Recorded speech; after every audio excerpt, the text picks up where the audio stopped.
அடுத்த முதல்வர் எப்போது ஆட்சிக்கு வருவார் என்பது உங்களுக்கு தெரியுமா? தமிழ்நாட்டில் வேட்புமனு தாக்கல் செய்வதற்கான கடைசி தேதி ஏப்ரல் 6. வேட்புமனுக்கள் பரிசீலனை ஏப்ரல் 7. வேட்புமனுவை திரும்பப் பெறுவதற்கான கடைசி தேதி ஏப்ரல் 9. ஏற்கனவே உள்ள சட்டமன்றங்களின் பதவிக்காலம் மே மற்றும் ஜூன் மாதங்களில் முடிவடைகிறது. 5 மாநிலங்கள் மற்றும் அதன் சட்டமன்றங்களுக்கான முடிவுகள் மே 4ஆம் தேதி அறிவிக்கப்படும். தேர்தல்கள் நடைபெற்று வருகின்றன.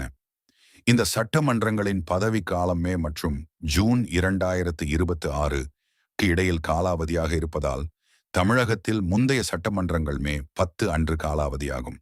எனவே புதிய தேர்ந்தெடுக்கப்பட்ட முதல்வர் மே 10, 2026 அன்று ஆட்சிக்கு வருவார்.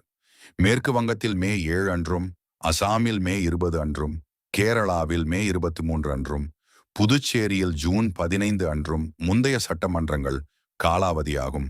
முழு வீடியோ இணைப்பை பார்க்கவும்.